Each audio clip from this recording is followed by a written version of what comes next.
Very excited about our next guest. Tim Wigham is here with us. He's the head of performance at Exceed in Aberdeen, Scotland. He leads a team of performance coaches who implement and guide improvement solutions on upstream drilling, production, and decommissioning work scopes in the energy sector. Tim was a captain in the UK Royal Marines before completing his MBA in Cape Town, South Africa, where he's originally from. He then specialized in performance coaching for professional teams and became a director at Exceed in Scotland in 2012. Tim is also a published author and competitive CrossFitter. Tim, pleasure to have you with us again. Really looking forward to your presentation. Our global participants are very much interested in your insights on how we can continue to drive great performance in times of uncertainty and rapid change. Thanks, Jose. It's great to be here. So I'm going to share my presentation and looking forward to talking about this. When I was discussing participation in this, I was thinking about what would be a relevant topic based on my passion and experience over the last year, and came up with this topic, adapting to support team excellence in a virtual workplace and responding to the needs of an energy industry in transition. So I say an industry in transition. I've been in the energy sector or the oil and gas industry, but I would imagine that most people have experienced some kind of transition in your own industry.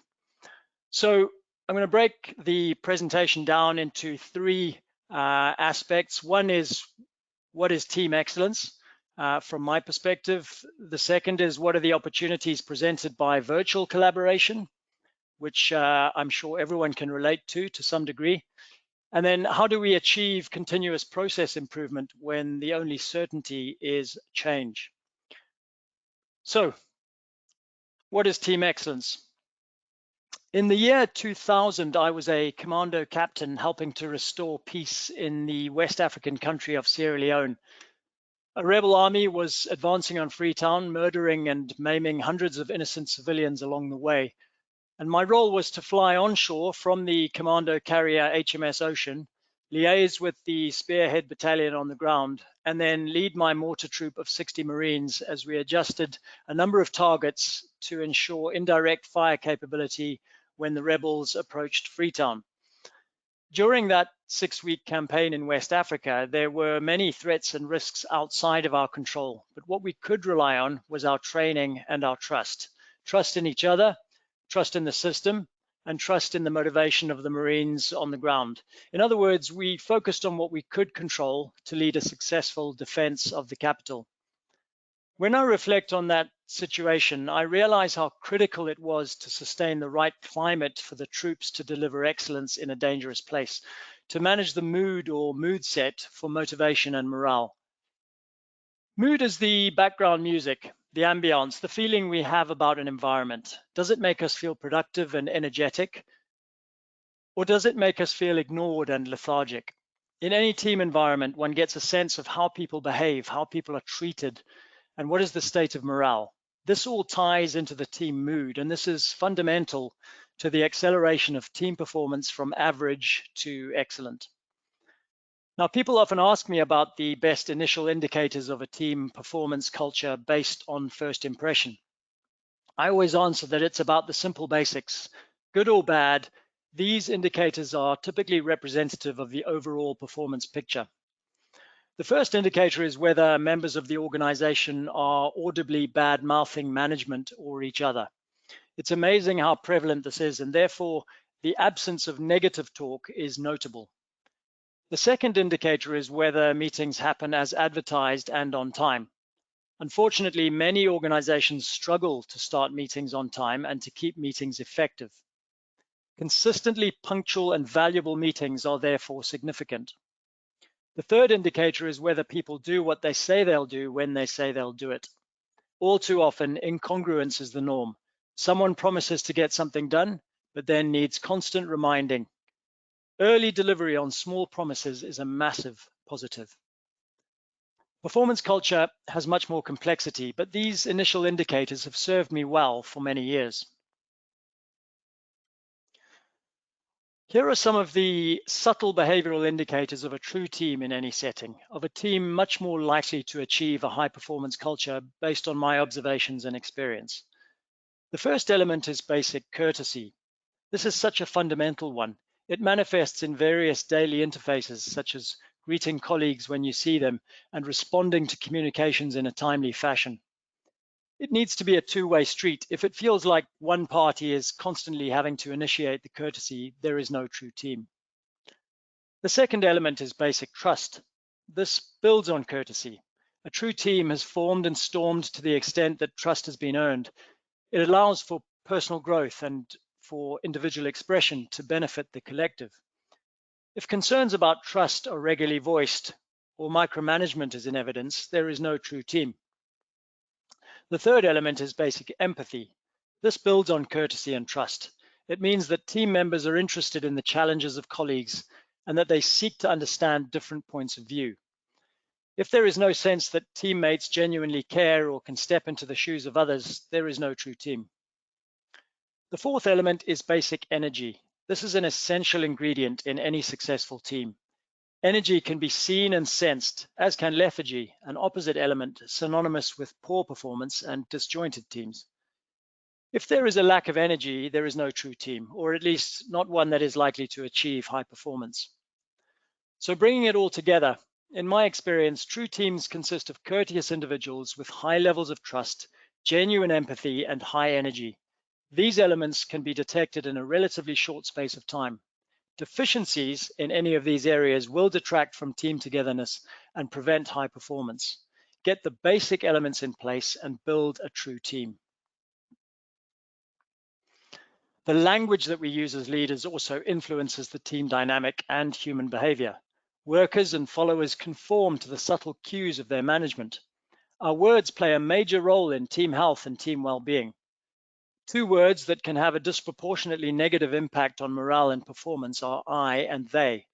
Thankfully, a word that can undo that damage, if adopted as a better replacement, is we. All too often, we hear, I will decide, when it should be a team decision, or they messed up when in fact we were all involved somehow. Incredibly, very little is lost, but a huge amount is gained if instead the message is, we messed up and we will decide how to improve together. I've been on so many projects where the ubiquitous they are to blame that I wonder whether they have ever done anything right. How about a switch to a world where the only time we use I or they is to say, I made a mistake or they did an excellent job. Otherwise, use we to include team and togetherness. Based on the we cultures I've been privileged to serve, you'll be amazed at the positive impact on morale and performance that this subtle shift can have. So John Whitmore, author of the book Coaching for Performance, references a superb formula, P equals P minus I, or performance equals potential minus interference. I love the word interference in this context because it perfectly describes many of the real and imagined obstacles that we allow to detract from our own and our team's true potential. The I could also be inefficiency. Bruce Tuckman devised the forming, storming, norming, performing, adjourning model for team progress. Natural progress to performance can be accelerated with deliberate effort. The difference between the two curves on the chart in front of you is tolerated interference or inefficiency. If we can remove this interference, we can certainly enhance mood set, our own and others. Interference that I have encountered with frontline teams includes unnecessary meetings, irritating micromanagement, and overwhelming bureaucracy, as well as nowadays unlimited social media. Ask anyone affected by these issues about their mood, and you can expect them to give a less than positive response.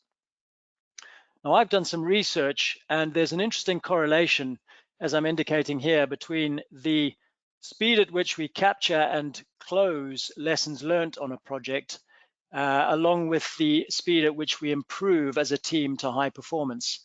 So if we have lots of lessons open and we don't get them closed and implemented into governing documents in order to help us plan and perform better next time.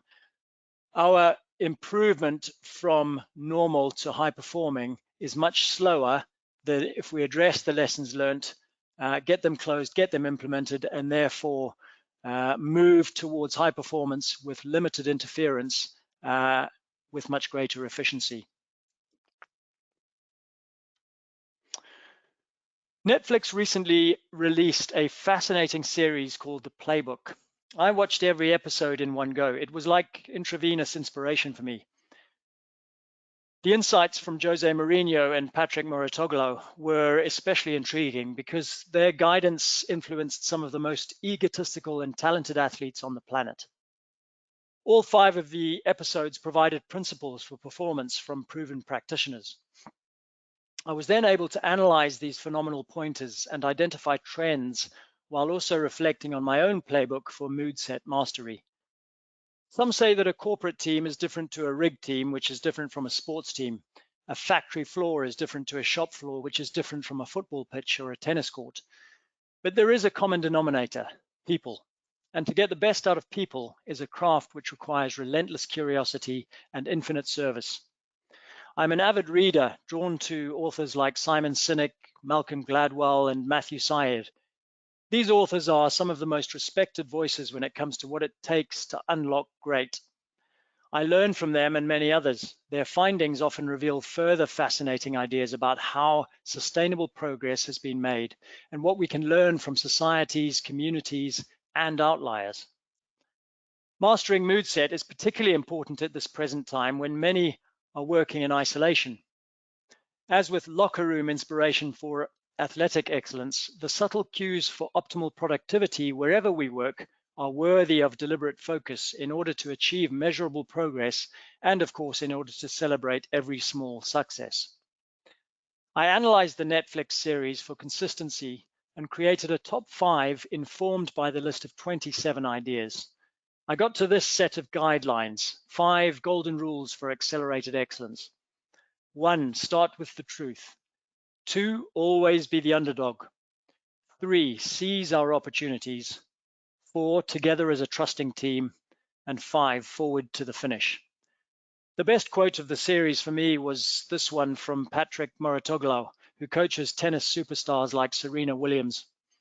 Your body language is telling me everything I need to know. Body language truly is the language of our mood set. In his book, The Infinite Game, Simon Sinek's chapter on trusting teams should be required reading for literally every leader in every workplace, in my view. He uses excellent examples to make exceptional points. One of my favorites is his reference to the US Navy SEALs. The Navy SEALs have a great measure to determine the kind of person who belongs in the SEALs: performance on the vertical axis versus trust on the horizontal. Performance is about technical competence. Trust is about character. One SEAL apparently described it thus: I may trust you with my life, but do I trust you with my money or my wife? It is the distinction between battle physical safety and overall psychological safety. One of the highest performing organizations on the planet prefers individuals in the bottom right quartile than in the top left, because the latter are typically narcissistic and toxic. The SEALs select for character first. Trust helps build an elite team, whereas high-performing individuals, only looking out for themselves, endanger a team. Sinek notes that culture equals values plus behavior. These are the metrics for trust and performance. How people feel affects how they do their work. High-performing teams start with trust, but this mood set needs to endure over time, and that takes awareness and focus. As a father of 3 young children myself, working from home due to the COVID-19 pandemic in 2020, while my wife homeschooled the kids and we strove to create the conditions for harmony, I've probably learned more about community mood set than ever before. But the learnings were reinforced. Purpose and belief have been key. The indicators and elements of a strong team have applied. We language has been a focus. Minimizing interference has been critical. And the significance of truth and trust within the golden rules for accelerated excellence have been relevant and clear. Sustaining excellence in the face of constant challenge and change is a truly fascinating pursuit. It can be done if we understand how to enable the right mood set in each setting. So what are the opportunities presented by virtual collaboration? Well, COVID-19 and the resulting lockdown forced a new way of working together. As with many step changes in history, adversity was the mother of invention, or certainly adoption. If I reflect on our own experience here at Exceed in Aberdeen in the UK, we had video conferencing tools at our disposal, but we're not early adopters of the technology, as we're still strong proponents of teamwork and in-person collaboration where possible and where appropriate. But that said, the lockdown allowed us to embrace the tools we have at our disposal and to conduct some trial and error to see which platform best suited our needs. The obvious critical requirements from my point of view were as follows: internal collaboration, external client-facing presentations and workshop collaboration, and then webinars, webcasts, and podcasts as well. I'm sure that everyone can reflect and relate to the amount of experience and progress we've made in terms of our universal engagement with virtual collaboration tools, conferences, and indeed general communication for professional and social purposes. All things considered, our accelerated virtual experience through force of circumstance has revealed a number of opportunities to achieve progress and success, where before we would have assumed that we had to be together in the same place to get that work done. The significant deliverables I want to focus on here are the risk assessments and DWOPs we facilitate on behalf of client project teams as part of our readiness to execute support ahead of rig operations on upstream campaigns. We've now delivered close to 10 successful major virtual workshops for energy companies. We conduct virtual feedback surveys after every session, so we're building up feedback ideas from participants as we evolve. We're applying continuous improvement to each virtual workshop as we go along.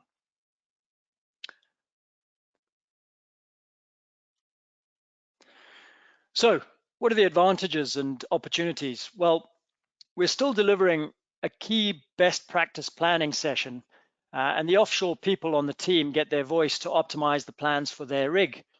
We're eliminating travel risk, time, and cost, eliminating the risk and exposure to participants traveling exclusively for a planning session, significantly reducing the carbon footprint, eliminating the need for multiple facilities such as hotel, conference room, food, accommodation, entertainment, etc.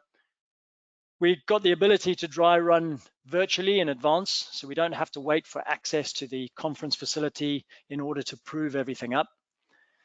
We've removed the risk of unexpected interruptions such as fire alarms and power outages, which can occur in different parts of the world during conferences.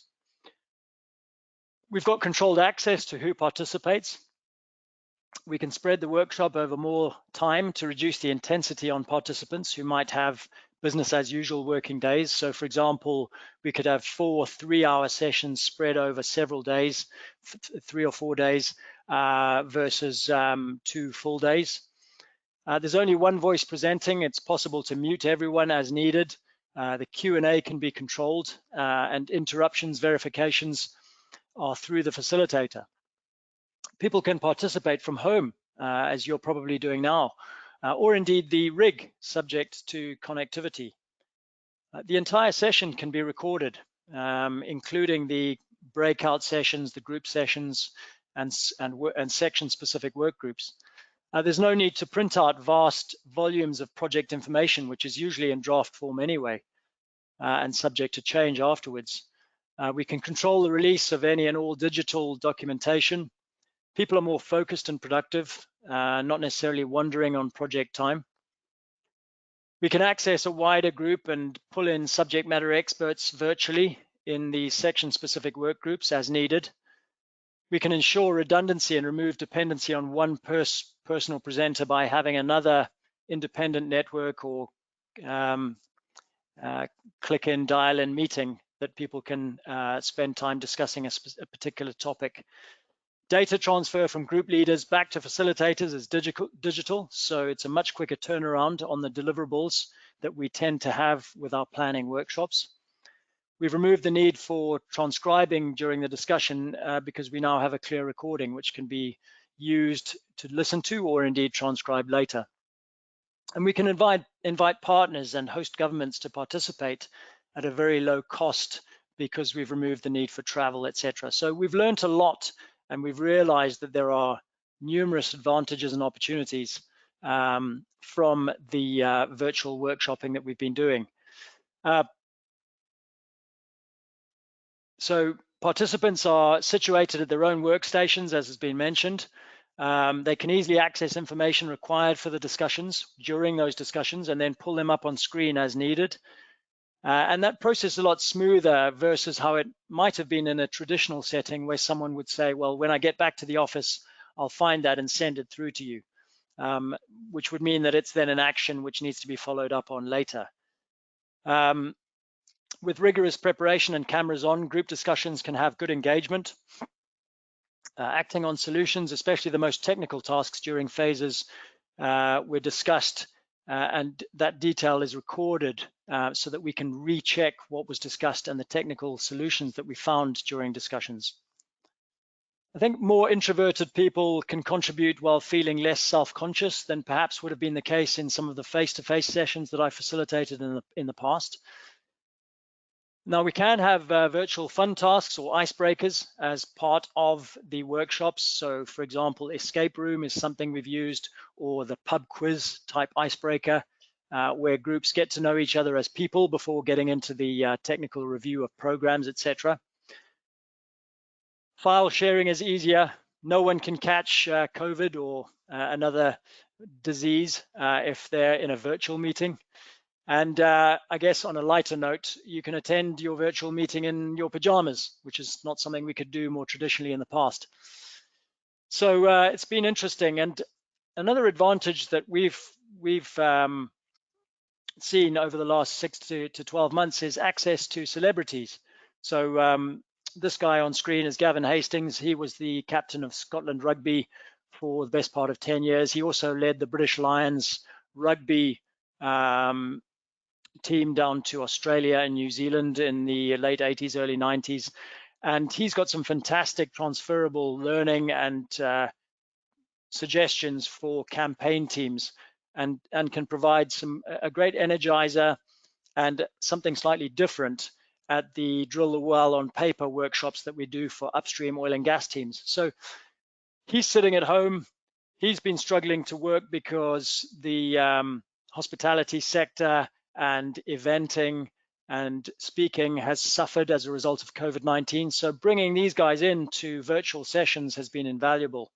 And I think having realized this, it's something that we can do more frequently, even post-COVID, when we go back to a more traditional world. So we've seen the use of virtual workshopping for the planning of operations and then indeed the running of operations. And the feedback that we've had from project teams, including an oil rig operation that we're providing people for and supporting in the North Sea at the moment, is that the method of using Microsoft Teams or Zoom or whichever platform you might be using is highly effective. The ability for the well examiner to sit in on the sessions as an observer is greatly aiding his work when he comes to examine the well notification and the operational risk assessment. The regulators also like this approach as it clearly demonstrates a high degree of input of the relevant internal and external expertise to the identification of risk and the prevention and mitigations then put in place. There are the softer benefits as well, that these are shorter sessions, focused section by section. The program can be broken up, as I mentioned earlier, over a number of days or weeks. And that helped ensure people did remain engaged. They also saw quite quickly that their input was valued and incorporated into the next revision of the program. So there's no doubt that this still doesn't replace the benefit of face-to-face contact in terms of some of the belonging cues and the social interactions which are important when building a team. However, by it being a series of shorter sessions, virtual sessions, and not just a one-off, we can still build team spirit with the core team who attend a number of these meetings. And it expands the envelope actually of those who feel part of the team, because one can invite more than one might for a normal traditional workshop. Indeed, if appropriate, pretty much the entire project team can dial into a virtual workshop to hear what the plan is, and if not participate, then at least observe and listen to the discussions that are going on. So, moving on then, how do we achieve continuous process improvement when the only certainty is change? The goal of process mining is to turn event data into insights and actions. In its simplest form, this has been part of our value proposition to clients for over 10 years now. Change is outside our control, whereas our response to change is within our control. Controlling the controllables is what provides certainty and stability, because it becomes familiar over time. Familiar habits start to foster a family feel, and with that comes a sense of focus. There's a well-known quote, "It is not about the plan, it's about the planning." In the Marines, we used to say, "No plan survives contact with the enemy." So a good start for any successful team is to get the basics right. The engine of continuous improvement involves a sense of identity, advanced planning, recording the execution, reviewing the performance, capturing and applying the lessons learned, and then celebrating success and recognizing the sacrifices made by the team. And on your screen is our continuous improvement approach when we support upstream teams. We have readiness to execute, and then an execution wheel of 12 steps that we implement on behalf of leadership teams at the front line. 10 years ago, we realized the importance of virtual collaboration as we served campaign teams with personnel spread across a dozen time zones. So in response, 10 years ago or so, we developed our own platform to capture knowledge while tracking progress. We created a visual dashboard, which you can see here, which allows project stakeholders to access insights into the leading performance indicators while noting the actions and steps that have been completed by the frontline team. And we can flick between a work breakdown structure view, which has knowledge assets in the relevant cubes, and then a Gantt view, which you can see in front of you, which shows a more traditional Gantt progress of our performance. So capturing data in a logical way is something we can control based on what's happening, reflecting on what we've captured, and using double loop learning. Now, double loop learning is an educational concept and a process that involves teaching people to think more deeply about their own assumptions and beliefs. So I always use the example of dieting. Based on one's understanding of nutrition and going on a diet, one can apply the disciplines of that diet. If, for example, if you're talking about, say, a low-fat diet, you can comply with a diet and you can eat accordingly. But if you then find new information which convinces you that actually a high-fat diet is the right diet for you to be on, for focus, for health, for fitness, etc., then your whole paradigm is shifted in terms of how you look at a challenge. So double loop learning is an interesting one that we should all be aware of.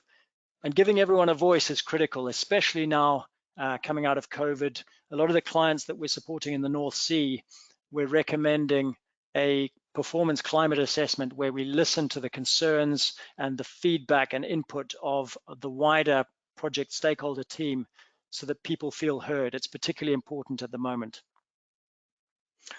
An example of the double loop learning that I've experienced is we look at all projects with people, process, and technology. But I felt that there's more that could be done with the people components. So over the last few years, I spent many hours and days recording my insights of performance and continuous improvement at the front line on these upstream oil and gas projects. And within the people component, revisited an approach to help people understand how they could master their environment, master performance, and accelerate that mastery around performance belief or mindset, performance process or the method that's used, and then performance climate, which is the mood or mood set that I was referring to earlier. So I think it's always important that we continually look at how we mine information, continually look at the processes that we use to get things done. And I know that that's relevant to the conversations that are taking place as part of this conference. Comparing like for like from past campaigns helps ensure that we're controlling risks and preventing past mistakes, while also stepping right back and asking whether our whole perspective on the problem we are solving is still relevant. To some degree, this is what has been happening during 2020, during which time we have seen societal, environmental, and digital transitions at scale.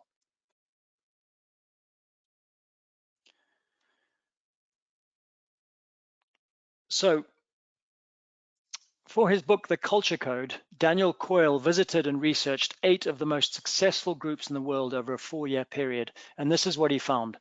The top 3 criteria for success were these: build psychological safety, engender trust and belonging, share vulnerability, be transparent and show fallibility, and establish purpose, clearly communicate and enroll others in shared goals. Research has shown that impactful feedback goes something like this. I'm giving you these comments because I have very high expectations and I know that you can reach them. This works because the belonging cues are all there. You're part of this group. This group is special. We have high standards around here, and I believe you can reach these standards. This is a safe place where you will feel strong connection, receive honest feedback, and gain genuine perspective. Good leaders are like film directors, using the zoom feature to focus, as well as to frame perspective, or indeed like conductors of an orchestra, helping achieve harmony with diversity.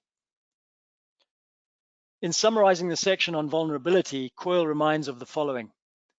After action reviews should cover what was intended, what actually happened, and what caused the actual. Then, would we do the same or different next time? Potentially run these without leadership and note what emerges, or if we do have a leader in an after action review, he or she could start by saying, this is how my performance was, and perhaps this is where I messed up, just to create that vulnerability and that willingness to share. The brain trust concept, which is used at Pixar, amongst other places, involves a group of experts who are appointed to advise a team based on their expert observations and experience.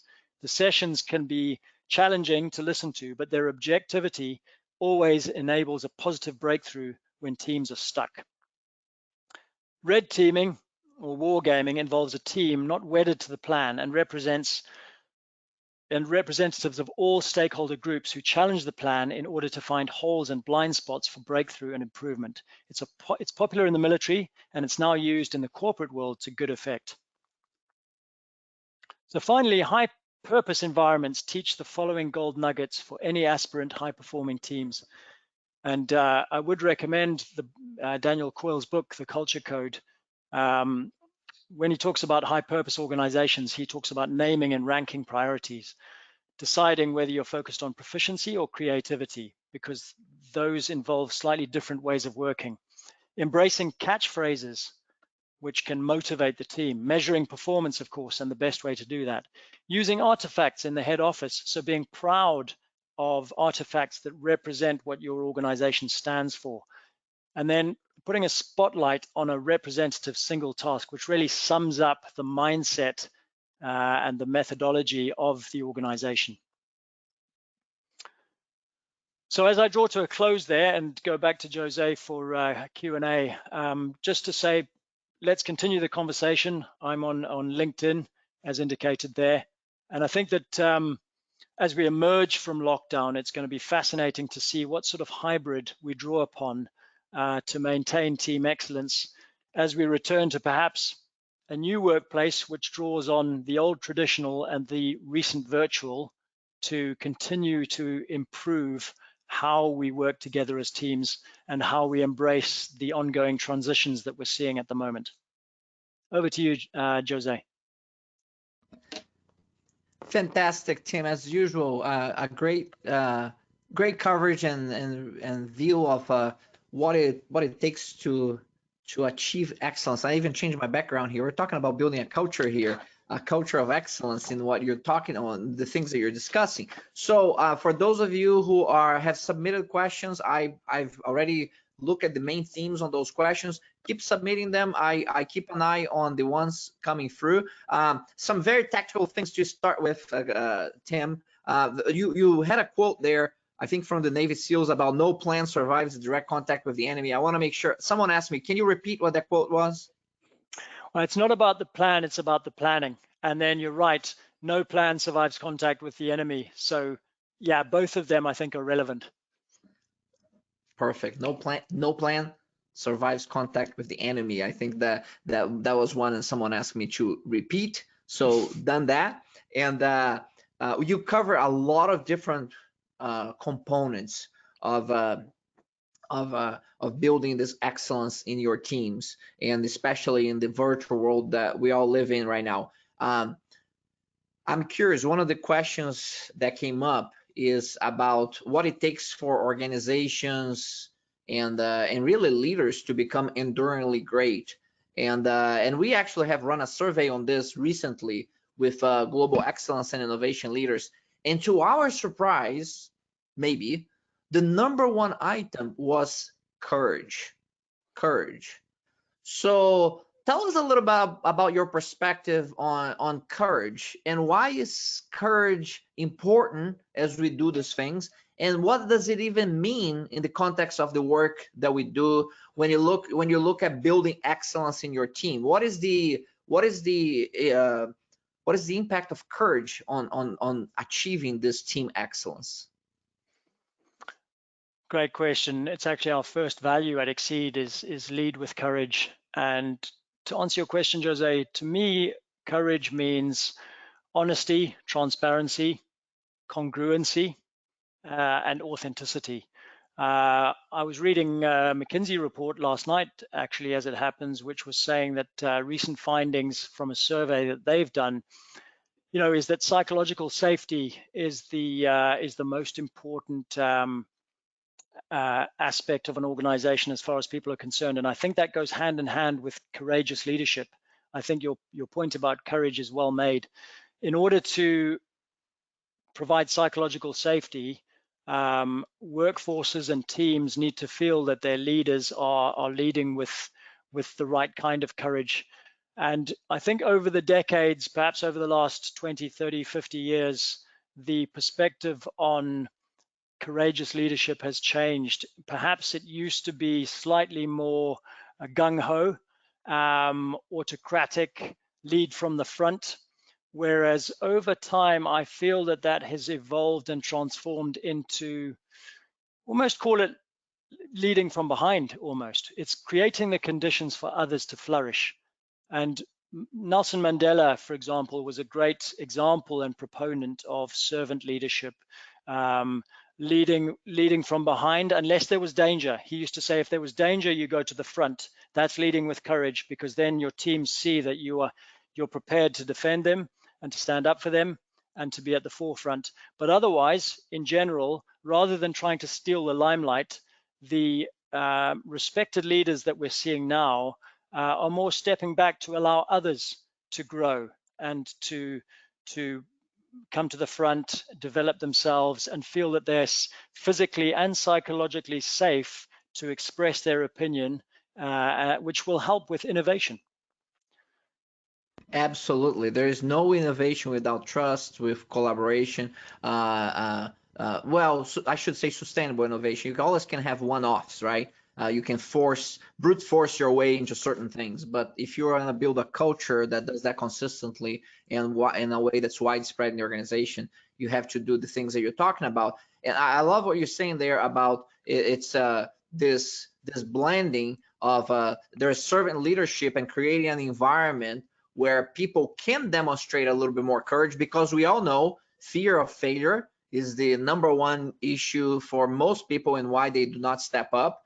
So when you create the psychological safety, if you will, and the systems, you're lowering the threshold a little bit. And at the same time, you kind of encourage people to have more courage and take some risks, but you need to kind of work on both levers, right? You have to kind of lower the threshold as you increase individual courage. Do you agree with kind of that view of the system? Yeah, I do, and I'm glad that you mentioned that. It's a really important point. Fear of failure, allowing people to fail. So I'm glad you brought that up, Jose. You're absolutely spot on. That's a critical part of this conversation. Creating the conditions where people aren't scared to fail. Now, of course, as we all know, given business imperatives, it's not about saying, hey, let's all go out there and fail every time. However, as you said, Jose, there's a fine line. If you can allow your workforce, if you can bring on board people that are smarter than you, better than you, it's like they say, if you're the smartest person in the room, you're in the wrong room. So you need to bring in smart people, and equally give them the space to try things, allow them to fail, because it's through failure we learn. So Mandela again used to say, we either win or we learn. So rather than saying failure, we say, well, that was a learning opportunity. Let's capture it, let's process it, and then let's implement the solution so that we don't repeat that mistake or that what went wrong. But yeah, I think I'm glad you mentioned that, Jose. I 100% agree.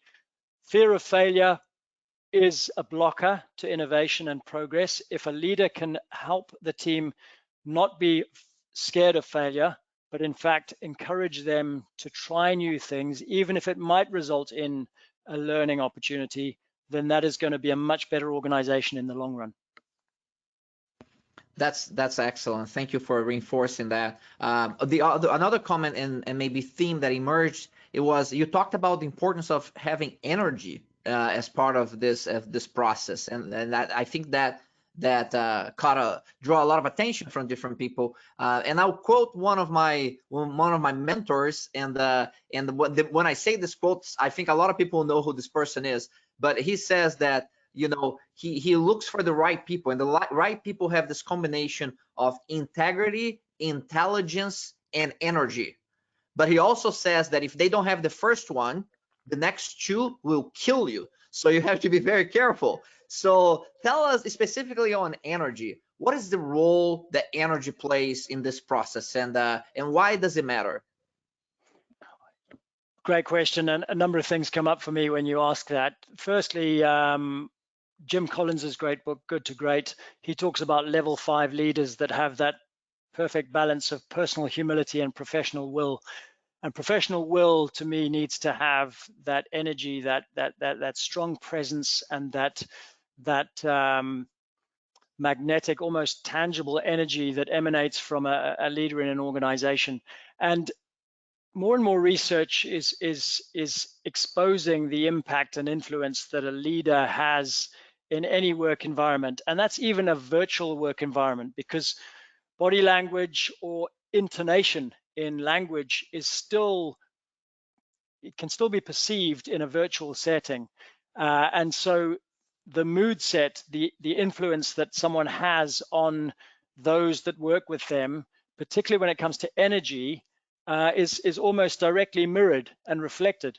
And when we realize the influence we have as leaders on our direct reports, on our peers, on our clients, on our families, we really start to observe ourselves, our level of energy, our level of integrity, our communication, the example we're setting, in a much more productive way. So the point about energy, yeah, as you say, Jose, and as your mentor said, you know, I mean, the importance of the way we are as leaders in term to how our teams are just cannot be understated. And energy, if we want to achieve great things and make great progress, then we need to be leading with a level of energy if we expect our teams to bring energy to the workplace too.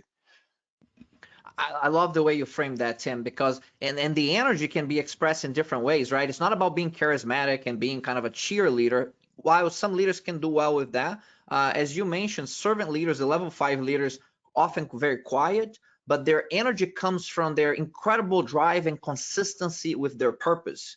And Yes. And they act in a way that's very consistent with that. So it's kind of a more of a subdued energy in the way that it's expressed, but it's still very much strong, and you can feel it. Do you agree with that? Totally agreed. You know, if you look at some of the outstanding entrepreneurs and leaders and founders, you know, where Ray Dalio at Bridgewater, his book Principles is a fascinating insight. You look at Bill Gates, Microsoft, Steve Jobs at Apple, a number of the other entrepreneurs, and founders. They weren't necessarily extrovert or as you say, cheerleading the organization. Perhaps in some cases they were, in other cases they weren't. It's more about, as you say, that professional will and that inner determination and purpose to see this thing through to the end. Very well.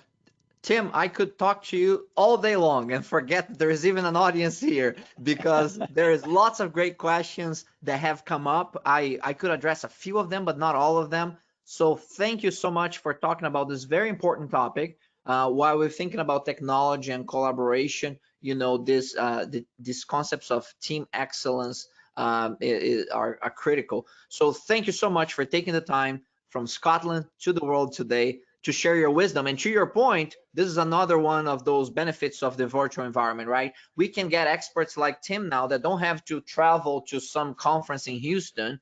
We had experts from starting Frankfurt, Germany this morning, Illinois, Dallas, Texas, Aberdeen now in Scotland, all together here with our global community of more than 2,000 global participants, to the point again that you made during your presentation, that we are collaborating in new ways now. Yeah, it's a pleasure, and thanks to you, Jose, for continuing to bring us all together. I appreciate your moderation and facilitation and hosting. It's been world class.